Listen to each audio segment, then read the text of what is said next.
Hi students. Last topic में हम लोगों ने लाइफ प्रोसेसेस के न्यूट्रिशन इन ह्यूमन बींग्स पढ़ रहे थे, आधा टॉपिक कर लिया था। ठीक है, कहां तक छोड़ा था? We have properly completed small intestine.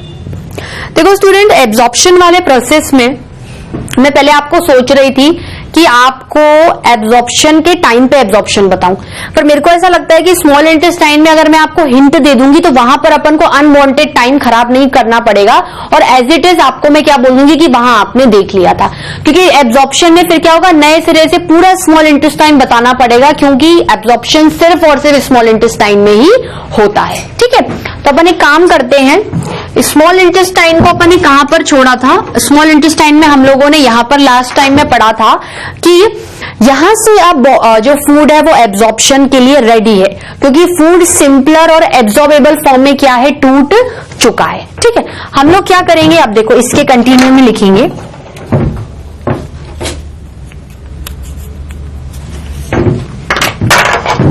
क्या लिखेंगे स्टूडेंट्स? क्या चल रहा था? पहले एक काम करते हैं, हमेशा हेडिंग डालेंगे जिससे कि आपको कभी भी कंफ्यूजन नहीं होना चाहिए कि एक्चुअली मैम पढ़ा क्या रही है।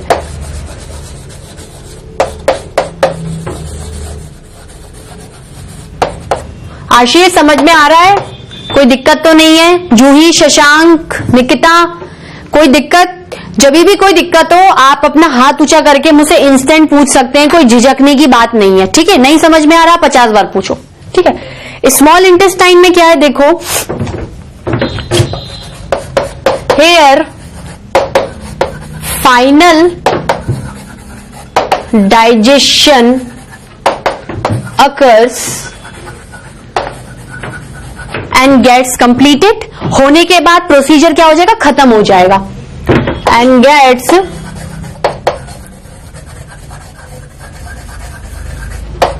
Completed, and gets completed. ठीक है, उसके बाद क्या है, जैसे एंड गेट्स कंप्लीट हो गया, means now the food comes in absorbable form and ready for absorption. ठीक है,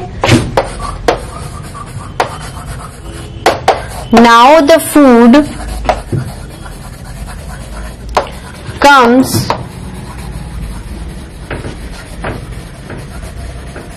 in absorbable forms in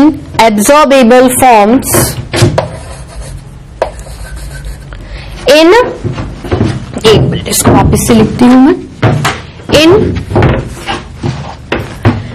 absorbable form and ready for absorption,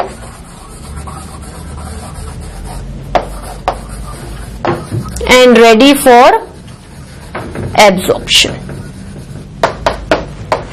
ठीक है, अब बात ले देकर किस पे आती है कि एब्जॉर्प्शन होगा कैसे। एब्जॉर्प्शन होगा कैसे, चलो एब्जॉर्प्शन से रिलेटेड पढ़ते हैं। इसी में स्मॉल इंटेस्टाइन में पढ़ रहे हैं, वहां पर क्या है, जो पढ़ा है उसकी एक लाइन को रिपीट कर लेंगे। एब्जॉर्प्शन, देखो इंजेशन हो गया, डाइजेशन चल रहा है, अब डाइजेशन भी हो गया, एब्जॉर्प्शन पे आ गए हैं। तो एब्जॉर्प्शन का पार्ट क्या हमने बीच में ले लिया है, क्योंकि अगर लिवर और पेंक्रियाज बाकी हैं वो क्या है, डाइजेशन करवाएंगे। ठीक है, देखो एब्जॉर्प्शन में क्या है, फूड एब्जॉर्ब्ड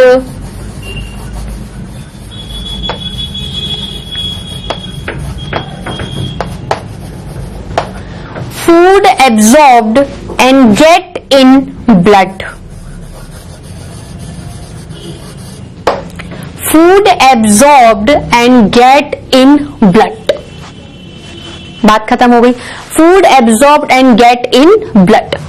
अब देखो ब्लड में आ गया, कैसे आया, देखो ये डायग्राम है आपके, ये डियोडिनम है, जेजुनम और इलियम, डियोडिनम, जेजुनम एंड इलियम। समझ लो फूड क्या है, छोटे छोटे पार्टिकल्स में टूट गया। पिंक कलर के क्या है, छोटे छोटे पार्टिकल्स में टूट गया। Now here is the blood, now here is the blood. अब आप फूड को कैसे ट्रांसफर कराओगे भाई? ये जो फूड पच के रेडी हो गया है, जो बिल्कुल एब्जॉर्बेबल फॉर्म में आ गया है, आप उसको ब्लड में कैसे भेजोगे? ऐसे एब्जॉर्प्शन के जरिए। अब आप मुझे बात बताओ, दैट मीन्स ये जो स्मॉल इंटेस्टाइन का डियोडेनम, जेजुनम, इलियम है, इसमें किसी न किसी चीज की प्रेजेंस है। टिश्यू में पढ़ा था माइक्रोविलाई ऐसे है, यहां पर मान लो ये कुछ ब्लड को देना है, ये आपका स्मॉल इंटेस्टाइन है, ये ऐसे कॉइलिंग में स्मॉल इंटेस्टाइन है और ये ब्लड है। अब सामान क्या है, इसको देना है, सरफेस एरिया को बढ़ाना है, ज्यादा से ज्यादा चीज ब्लड एब्जॉर्ब करनी चाहिए, तभी वो सेल्स को पहुंचा पाएगी और ज्यादा से ज्यादा एसिमिलेशन हो पाएगा। ये चीज यहां आ गई। अब आप मुझे बात बताओ, यहां मैं कंसिडर कर सकती हूं कि माइक्रोविलाई प्रेजेंट हो सकते हैं स्मॉल इंटेस्टाइन की वॉल पे, जो कि जिन विलाई में देखो। अब मुझे बताओ कि ये विलाई तो क्या सरफेस एरिया बढ़ा रहे हैं, ये विलाई तो क्या कर रहे हैं, सरफेस एरिया बढ़ा रहे हैं, लेकिन इन विलाई का कनेक्शन अपन को ब्लड से भी करना है, क्योंकि विलाई सरफेस एरिया बढ़ा रहे हैं और फूड को ब्लड में दे रहे हैं। दैट मीन्स इस विलाई के अंदर में कोई ना कोई ब्लड का ऐसी चीज डालूं जो फूड इस विलाई में आए और उसके साथ ब्लड का कनेक्शन करके मेन ब्लड स्ट्रीम में जाकर क्या हो जाए, ऐड हो जाए। ठीक है, तो बात क्या होगी, देखो कैसे होगा। ये आपका डियोडेनम है, आप क्या करो, डियोडेनम से समझो, क्योंकि जेजुनम इलियम में आएगा ही आएगा। समझ लो मेरे पास यहां पर small regular finger like projections है, तो जो भी फूड आएगा वो इसके थ्रू निकल जाएगा। अब मैंने कहा here is the main blood stream, तो विलाई में मैं कुछ डालूं जिससे कि ब्लड कनेक्शन डायरेक्टली हो जाए। विलाई के अंदर भर भर के सप्लाई होती है ब्लड वेसल्स की, और blood vessels is the component of blood. By blood क्या है, ब्लड को अगर सामान को एक से दूसरी जगह ट्रांसपोर्टेशन करना है, तो ब्लड के अंदर कोई करियर होना चाहिए। ब्लड वेसल्स क्या होते हैं, पतले पतले धागों के रूप में ब्लड के कंपोनेंट होते हैं, जो मेन ब्लड स्ट्रीम के साथ मिलकर सामान को अपने टारगेट लोकेशन पे क्या कर देते हैं, पहुंचा देते हैं। दैट मीन्स इस विलाई के अंदर में येलो ब्लड वेसल्स, वैसे तो ब्लड रेड में दिखता है, रेड चौक है नहीं मेरे पास। Villi has rich supply of blood vessels. ये ब्लड वेसल्स क्या होती है, सीधे ब्लड के साथ कनेक्ट हो जाती है, और फूड क्या हो जाता है, ब्लड में ट्रांसफर हो जाता है। फूड क्या हो जाता है, ब्लड में ट्रांसफर हो जाता है। तो क्या कहूंगी, in small intestine,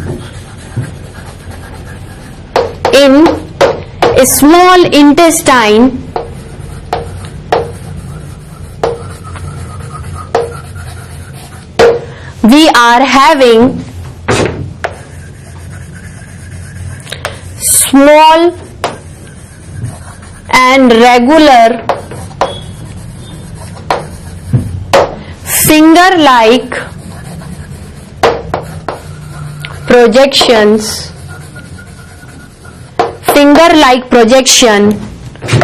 called as villi। Villi बोलते, कहीं कहीं माइक्रोविलाई भी बोल देंगे, विलाई या फिर microvilli.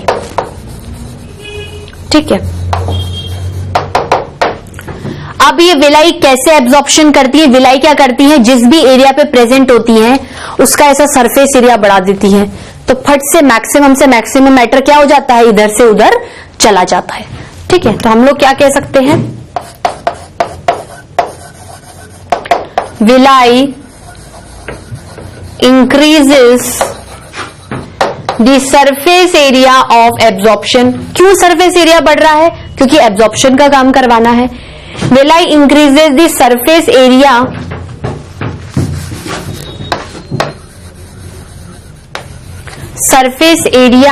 Of absorption,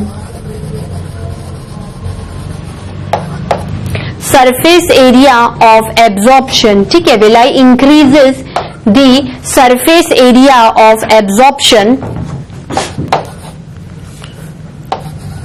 for food to get more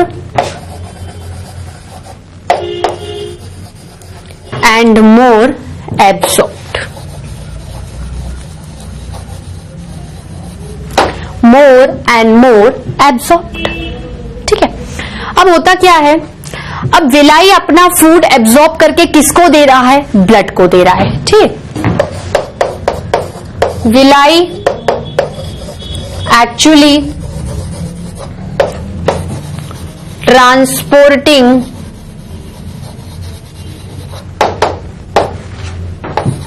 absorbed food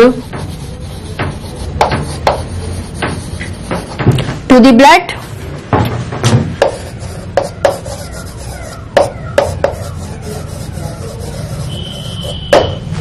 to the blood।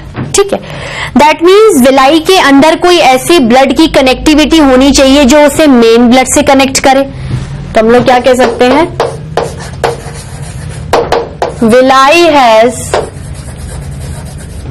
Rich supply of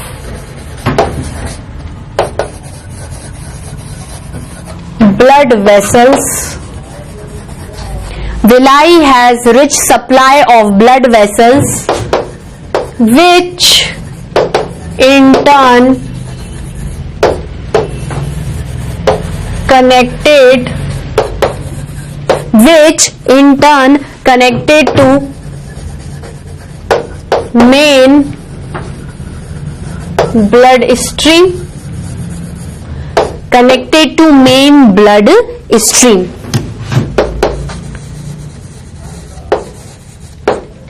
Hence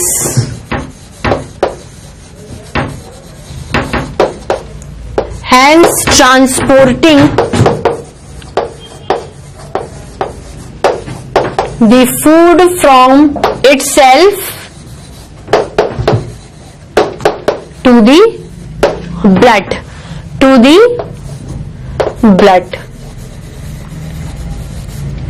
itself to the blood। ठीक है, ये क्या हो गया, ले दे के आपका एब्जॉर्प्शन वाला टॉपिक भी क्या हो गया, इसके साथ कवर अप हो गया। क्या हो गया स्टूडेंट्स, कवर अप हो गया। नोट डाउन करिए स्टूडेंट्स, नोट डाउन किया आप लोगों ने। चलिए, स्मॉल इंटेस्टाइन के बाद अब हम क्या पढ़ने वाले हैं, उसके असेंशियल एसेसरी इंपॉर्टेंट ग्लैंड्स, जिसको क्या बोलेंगे, लिवर एंड पेंक्रियास। क्या बोलेंगे, liver and pancreas.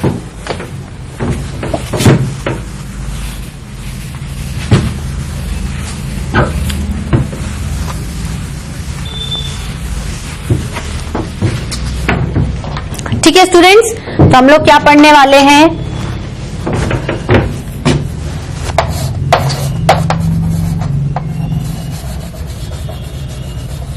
accessory digestive glands,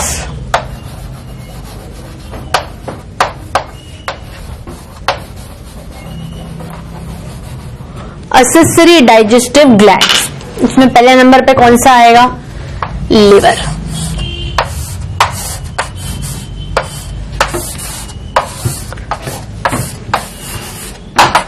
क्या होगा, लिवर।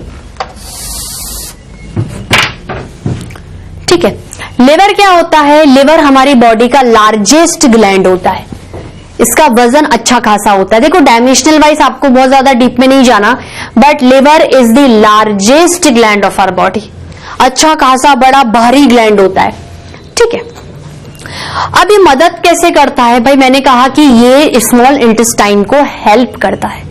लिवर के अंदर जो भी सिक्रीशंस होते हैं या जो भी जूस बनता है उसे बाइल जूस कहते हैं। क्या कहते हैं, bile juice.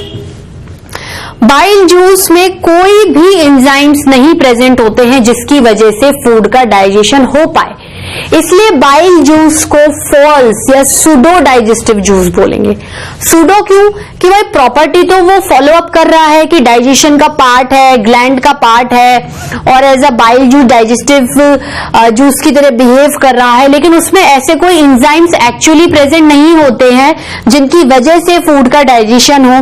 Means there are no enzymes for carbohydrate, there are no enzymes for fat and there are no enzymes for proteins. किसी भी तरीके के एंजाइम्स अवेलेबल ही नहीं है। इसलिए the juice which is secreted by the largest gland of our body that is liver, which is one of the most important and accessory digestive gland, उसको bile juice बोलेंगे। पर इस जूस को हम false या फिर सूडो डाइजेस्टिव जूस बोलेंगे because it is having no enzymes. इसके पास किसी भी तरीके का फूड को डाइजेस्ट करने के लिए एंजाइम्स अवेलेबल नहीं होते हैं, एंजाइम्स अवेलेबल नहीं होते। ठीक है स्टूडेंट्स, बात समझ में आई इतनी आपको। अब देखो, अवेलेबल नहीं है तो क्या करेगा? जिस काम के लिए ये बना हुआ है वो चीज का इंग्रेडिएंट ही नहीं है तो क्या करोगे? देखो ये क्या करता है, जो लिवर होता है, लिवर के अंदर जो बाइल जूस होता है उसका पीएच क्या होता है? 7 से ज्यादा होता है, मतलब वो एल्कलाइन नेचर का होता है। जहां पर भी प्रेजेंट होगा मीडियम क्या बना देगा? एल्कलाइन। मीडियम क्या बना देगा? एल्कलाइन बना देगा। खाना लास्ट में स्मॉल इंटेस्टाइन से कहां से गुजर के आ रहा है? स्टमक से गुजर के आ रहा है और बहुत ही ज्यादा लो पीएच एसिडिक इन्वायरमेंट से होकर आ रहा है। दैट मीन्स फूड का जो इन्वायरमेंट है वो एसिडिक को टच कर चुका है स्टमक में। अब फूड क्या है? स्टमक से गुजर के आया भाई स्मॉल इंटेस्टाइन में, आया स्मॉल इंटेस्टाइन में। दैट मीन्स देखो, मैंने पहले आपको स्मॉल इंटेस्टाइन पढ़ाया है, उसके बाद लिवर और पैंक्रियास पढ़ाऊंगी, इसका इंटर रिलेशनशिप देखना। ठीक है, अब आपने क्या किया? एसिडिक फूड को स्मॉल इंटेस्टाइन के डिओडेनम में ला दिया। अब वो एसिडिक है। ठीक है, एसिडिक फूड बहुत टाइम तक आप एक्सेप्ट या परसिस्ट नहीं कर सकते हो, क्योंकि एसिडिक फूड के अंदर HCl होता है और HCl आपके पर्टिकुलर ऑर्गन की वॉल को डैमेज कर सकता है। दैट मीन्स वहां का इन्वायरमेंट, वहां का क्या है? इन्वायरमेंट आपको एल्कलाइन बनाना पड़ेगा सबसे पहले, जब जाके फूड स्मॉल इंटेस्टाइन में विथ स्टैंड कर पाएगा। अब बात क्या होती है? आप बोलोगे कि मैम क्यों स्मॉल इंटेस्टाइन में आ गया? क्या इंटेस्टाइनल जूस का पीएच क्या होता है? इंटेस्टाइनल जूस का पीएच भी 7 से ऊपर होता है। तो इतना क्या आपके सिलेबस में नहीं, मैं आपको समझाने के लिए बता रही हूं। इंटेस्टाइनल जूस का पीएच भी 7 से ऊपर होता है, लेकिन स्मॉल इंटेस्टाइन का इंटेस्टाइनल जूस काम करेगा ही नहीं सबसे पहले, क्योंकि सबसे पहले वो लिवर को बोलेगा कि आप मेरी मदद करो डाइजेशन में, फिर वो पेंक्रियास को बोलता है कि आप मेरी मदद करो डाइजेशन में, फिर जो बचा कुचा फूड बचता है उसके बाद इंटेस्टाइनल जूस एक्ट करता है। मतलब उसकी एल्कलिनिटी से हमें कोई फर्क नहीं पड़ता। वो जो इंटेस्टाइनल जूस का पीएच 7 से ज्यादा है, जो एल्कलाइन नेचर का है, वो फूड को पॉसिबल ही नहीं है कि एसिडिक इन्वायरमेंट को खींचकर क्या करे? एल्कलाइन इन्वायरमेंट में कन्वर्ट करते। तो इसलिए रोल क्या आता है? लिवर का आता है। लिवर के अंदर क्या होता है? बाइल जूस होता है, उसका पीएच क्या होता है? 7 से ज्यादा होता है। ठीक है, तो लिवर क्या करता है? बाइल जूस को, जैसे ही फूड स्मॉल इंटेस्टाइन में आ जाता है, लिवर का बाइल जूस किस में आ गया? स्मॉल इंटेस्टाइन में आ गया। लिवर का बाइल जूस किस में आ गया? स्मॉल इंटेस्टाइन में आ गया। वहां पर वो क्या करेगा? फूड के पीएच को एसिडिक से एल्कलीन में कन्वर्ट कर देगा और फूड को विथ स्टैंड करने की प्रॉपर्टी में बना देगा। जब तक फूड वहां पर टिकेगा नहीं, आगे का डाइजेशन होगा कहां से? आपको और किसी आदमी से काम है और वो कह रहा है कि आप यहाँ खड़े रहो, मैं आऊंगा और आपको काम करवाऊंगा, तो आपको खड़े तो रहना पड़ेगा ना। जब तक आप खड़े नहीं रहोगे आपका काम होगा कैसे? तो फूड को वहां पर विथ स्टैंड करवाने के लिए उसको एसिडिक इन्वायरमेंट से एल्कलीन इन्वायरमेंट में बदलना बहुत जरूरी है, और वो लिवर का बाइल जूस करता है। तो लिवर का bile juice actually maintains the alkaline nature of food within the small intestine. ठीक है स्टूडेंट्स, अब देखो दूसरी चीज क्या करता है? एक और काम होता है बाइल जूस का। भाई बाइल जूस का काम डाइजेशन का तो नहीं है। तो देखो, अगर आपका मान लो आप सिस्टम से जुड़े हुए हो और आप सिस्टम में वो काम नहीं कर पा रहे हो, या आपको आ ही नहीं रहा है वो काम करना, आप में वो प्रॉपर्टी ही नहीं है कि आप उस सिस्टम का पर्टिकुलर काम कर सको, तो आपको दूसरा काम कर लो जो डायरेक्टली या इनडायरेक्टली उस सिस्टम के लिए हेल्पफुल है। तो बाइल जूस क्या कर रहा है? सूडो डाइजेस्टिव जूस के कारण इनडायरेक्ट काम कर रहा है, डाइजेशन नहीं करा रहा, आगे पीछे और चीजों में हेल्प कर रहा है। दूसरा क्या हेल्प करता है बाइल जूस? फैट्स को इमल्सिफाई करने में मदद करता है। देखो, अभी तक आपने फैट का डाइजेशन माउथ में नहीं पढ़ा, आपने स्टमक में नहीं पढ़ा। ले देके फैट का डाइजेशन आपके स्मॉल इंटेस्टाइन में जाकर होता है। थोड़ा बहुत स्टमक करवा सकता है क्योंकि थोड़ा बहुत लाइपेस होता है, पर इतना नहीं होता। नाम मात्र का डाइजेशन हो गया, 0 मतलब मान लो 1% डाइजेशन हुआ। अब फैट क्या होते हैं? फैट जब आप खाते हो, जब आप फैट मॉलिक्यूल बॉडी के अंदर लेते हो, फैट बड़े सी ग्लोब्यूल मॉलिक्यूल में प्रेजेंट होता है। ठीक है, इतने बड़े मॉलिक्यूल को डाइजेस्ट करने की तो बहुत दूर की बात है और एब्जॉर्ब करने की तो बहुत दूर की बात है। पहले उस बड़े जो खुद के मॉलिक्यूल को ना, उसको लमसम मीडियम साइज में तोड़ना पड़ेगा, फिर वो मीडियम साइज पे एंजाइम्स एक्ट करेंगे और देन वो टूटकर फाइनली एब्जॉर्प्शन पे जाएगा। तो इमल्सिफाई करना मतलब breaking the bigger fat molecule into individual smaller molecule. ये काम कौन करेगा? बाइल करेगा। ये काम कौन करेगा? बाइल करेगा। तो बाइल ने हेल्प करी, ठीक है, बाइल ने क्या करी? इस तरीके से हेल्प करी। चलिए इसको क्या करते हैं, लिखते जाते हैं और क्लियर होता जाएगा स्टूडेंट्स आपको। लिवर क्या है? लिवर लार्जेस्ट ग्लैंड है। लिवर लार्जेस्ट ग्लैंड है, ठीक है।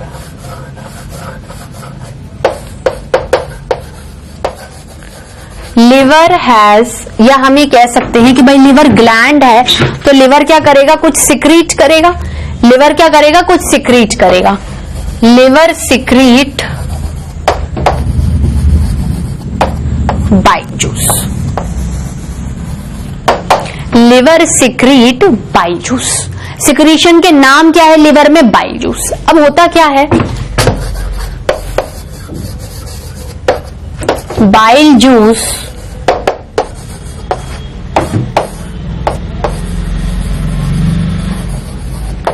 is pseudo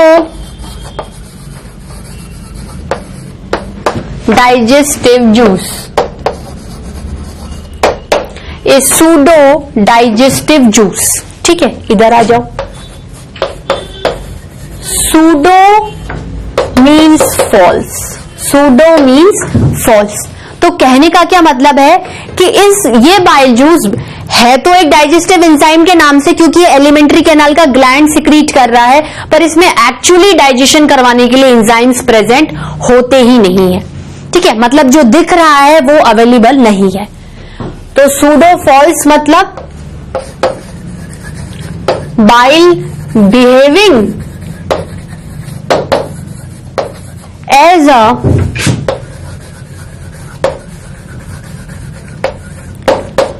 digestive juice, bile behaving as a digestive juice but never participate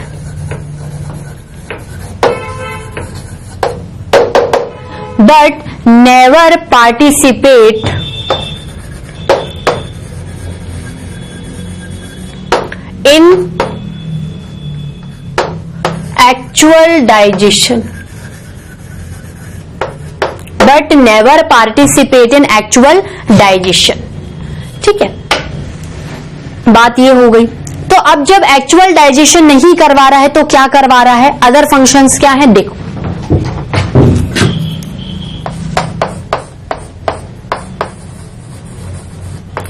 bile pour, bile juice को बाइल भी बोल सकते हो। बाइल पोर मतलब बाइल किस में गिर गया? स्मॉल इंटेस्टाइन में गिर गया, क्योंकि लिवर क्या कर रहा है? सबसे पहले अपना रोल कर रहा है डाइजेशन में, फिर further pancreas, then small intestine. तो bile pour into small intestine, उसमें भी सबसे पहले किस में आएगा? डिओडिनम में। सबसे पहले किस में आएगा? डिओडिनम में, ठीक है। अब क्या कर रहे हो? देखो, अब डिओडिनम में फूड कैसा है? स्टमक से आया है, उसका मीडियम क्या है? Acidic. Means duodenum already received food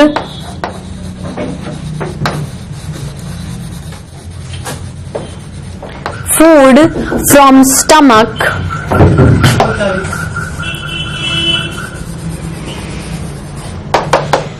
containing HCl,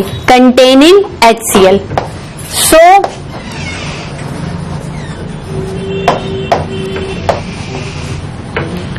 medium of food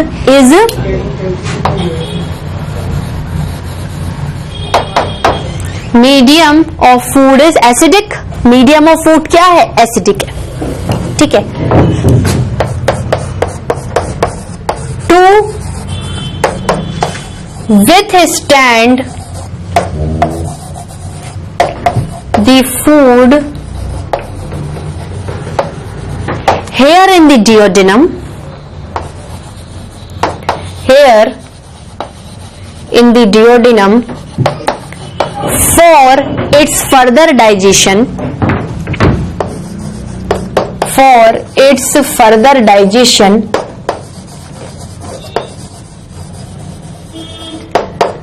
we have to change the acidic environment into alkaline environment. मतलब जो pH 7 से नीचे है उसको खींच के 7 से ऊपर लेके जाना पड़ेगा, ठीक है। फॉर देखो, to withstand the food here in the duodenum for further digestion we have to convert the acidic pH of food into basic या फिर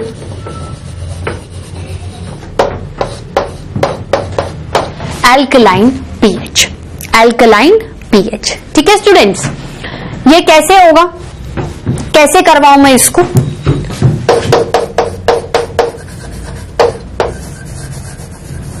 This alkalinity is actually given by pouring of bile juice। देखो, ये alkalinity small intestine में कहां से मिलेगी? Bile juice के उस पर गिरने से। pouring of bile juice as pH of bile juice is alkaline, is alkaline, मतलब more than 7, मतलब more than 7। बात समझ में आई स्टूडेंट्स? अब देखो उससे क्या फायदा होगा, जैसे ही अल्कलिनिटी आई फूड क्या करेगा? परसिस्ट करेगा। फूड क्या करेगा? परसिस्ट करेगा। अब फूड परसिस्ट करेगा, मान लो वो फूड फैट है, तभी तो इमल्सिफाई होगा, तभी तो इमल्सिफाई होगा। तो बाइल जूस का अदर देन में प्राइमरी फंक्शन क्या हो गया? एल्कलिनिटी प्रोवाइड करना, विथ स्टैंड करना और उसके बाद वेरियस काम को करवाना, ठीक है। दूसरा पॉइंट क्या हो जाएगा? Bile helps in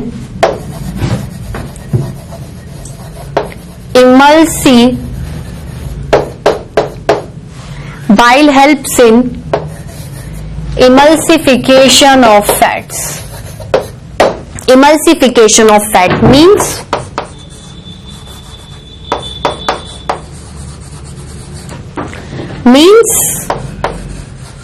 breaking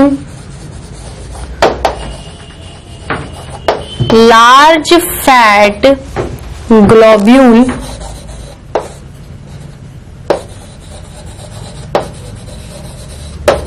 into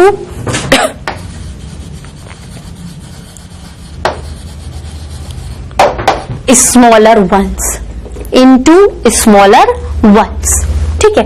अब देखो एक तीसरा और बहुत ही महत्वपूर्ण फंक्शन क्या हो जाएगा बाइल का? देखो बाइल एक सूडो डाइजेस्टिव जूस है, वो नहीं पचा पा रहा है खाने को क्योंकि उसमें ऐसे एंजाइम्स अवेलेबल ही नहीं है भाई, there is no availability of enzymes. अगर हम बात करें तो हमने क्या लिखा था? Liver secrete bile juice, bile is pseudo digestive juice, pseudo मतलब false bile having as a because never participate in actual digestion. एक चीज और लिख लो, as having no enzymes, enzymes है ही नहीं। कॉपी के कहीं ऊपर लिखो इसको अगर यहां जगह नहीं है तो, एज हैविंग नो एंजाइम। मुझे लगा मैंने आप लोगों को लिखवा दिया होगा, लेकिन ये पॉइंट क्या होगा? ज्यादा स्पेसिफिक है। आपको क्या होगा? बात ज्यादा समझ में इसी से ही आएगी। एंजाइम्स नहीं है तो डाइजेशन नहीं हो रहा। फिर क्या था कि आपको जो फूड रिसीव हो रहा है स्मॉल इंटेस्टाइन में, स्मॉल इंटेस्टाइन का काम बाद में होगा, लिवर पहले आएगा। तो जो फूड स्मॉल इंटेस्टाइन में आ रहा है वो स्टमक से आ रहा है, एसिडिक है, इन्वायरमेंट को एल्कलाइन बना रहा है, विथ स्टैंड करना है, तो लिवर का बाइल गिरेगा और पीएच को एसिडिक से उठाकर एल्कलीन पे पहुंचा देगा, खाना वहां जमा रहेगा। अच्छे से रहो। उसके बाद सेकेंड स्टेप क्या है कि एंजाइम तो है ही नहीं, मैं क्यों रखना चाहती हूं खाने को जब मेरे अंदर उसे पचाने के लिए कुछ है ही नहीं। तो कुछ ना करके वो क्या कर रहा है, फैट को बिल्कुल इमल्सिफिकेशन में हेल्प कर रहा है कि थोड़ा सा बड़ा छोटे में टूट जाएगा, फिर मेरे पास कुछ भी नहीं है, मैं हट जाऊंगा, बाकी का काम करेंगे। बाकी का कौन काम करेगा, पैंक्रियास और फिर स्मॉल इंटेस्टाइन। मतलब कहीं ना कहीं ये बोला गया है कि बाइल डायरेक्टली और इनडायरेक्टली एक्टिवेट दी पैंक्रियास का पैंक्रियाटिक जूस और स्मॉल इंटेस्टाइन का इंटेस्टाइनल जूस कि अब आप आओ और अपना काम स्टार्ट करो। जब तक लिवर का बाइल नहीं आएगा, मीडियम एल्कलाइन नहीं होगा, खाना नहीं स्टैंड कर पाएगा। खाना स्टैंड नहीं करेगा तो मान लो खाना स्टैंड नहीं कर रहा और उसने वॉल को जला दिया, आगे बढ़ गया, अनडाइजेस्टेड फूड मैटर में चला गया, तो पैंक्रियाटिक जूस और स्मॉल इंटेस्टाइन करेंगे क्या आकर। तो एक्टिव कौन करेगा भाई, पैंक्रियाटिक जूस को कैसे पता चला कि मीडियम एल्कलाइन हो गया, स्मॉल इंटेस्टाइन को कैसे पता चलेगा। इसलिए लिवर क्या करता है, अपना काम खत्म करने के बाद, जैसे बेसिक पीएच करवा दिया, एल्कलिनिटी करवाने के बाद क्या करेगा, it activate the pancreatic juice of pancreas and intestinal juice of small intestine that ready now get ready to do the work। तो तीसरा स्टेप क्या होगा,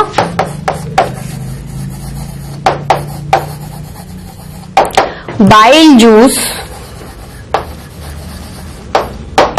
activates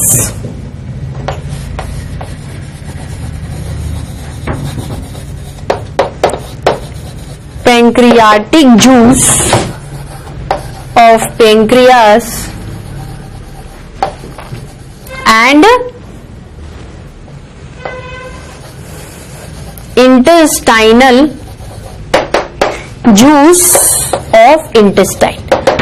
इसी को ही क्यों करेगा, क्योंकि इंटेस्टाइनल जूस में तो आप वैसे ही पढ़ चुके हो कि सारे एंजाइम से पचाने के लिए, आप आगे देखोगे पैंक्रियास के पैंक्रियाटिक जूस में भी बहुत सारे एंजाइम्स होते हैं फूड को पचाने के लिए। तो ले देखिए जो आखिरी डाइजेशन ऑफ फूड बचा हुआ है, चाहे वो कार्बोहाइड्रेट हो, फैट का इमल्सिफाइड फैट हो या फिर प्रोटीन हो, पैंक्रियास के पास तीनों एंजाइम में पचाओ, फिर आखिरी के स्मॉल इंटेस्टाइन के तीनों एंजाइम्स इसको आकर पचाएंगे, जब जाके फाइनल डाइजेशन होगा और विलाई इसको क्या कराएगा, एब्सॉर्ब करवाएगा। ठीक है, and intestinal juice of intestine. ठीक है, both juice having all the enzymes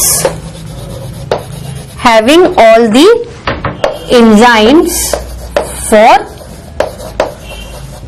full digestion, ठीक है स्टूडेंट्स, इतना समझ में आया। इसी के साथ हम लोगों ने अपने एलिमेंट्री कैनाल में माउथ, सलाइवरी ग्लैंड के साथ साथ में पढ़ना है, फेरिंग्स, इसोफेगस, उसके बाद स्मॉल इंटेस्टाइन कर लिया था, आज लिवर पूरा कर लिया है। लिवर में भी मैंने पैंक्रियास के बारे में लगभग आपको बता ही दिया है। नेक्स्ट लेक्चर में मैं पैंक्रियास बताऊंगी, पैंक्रियाटिक जूस बताऊंगी, देन लार्ज इंटेस्टाइन का इंट्रोडक्शन, उसमें थोड़ा बहुत है, उसमें ज्यादा नहीं है। फिर न्यूट्रिशन इन प्लांट्स, इसके साथ आपका न्यूट्रिशन वाला टॉपिक क्या हो जाएगा, खत्म हो जाएगा। फिर respiration in plants and human beings, उसके बाद transportation in plants and human being, फिर finally excretion in plants and human beings. ये थोड़ा भारी टॉपिक था, ज्यादा है, बाकियों में भी चीजें हैं, पर उसमें जितने आपके एनसीईआरटी सिलेबस के हिसाब से होगी मैं उतना ही बताऊंगी। स्टूडेंट्स मैं आपको ज्यादा ही बताती हूँ, क्योंकि जो रिदम आपकी 9th-10th में बन जाएगी ना बायोलॉजी पढ़ने की, वो आपको 11th-12th में बहुत इंपॉर्टेंट और हेल्प करेगी। ठीक है स्टूडेंट्स, आज के लिए इतना ही। Till then bye bye, have a nice day.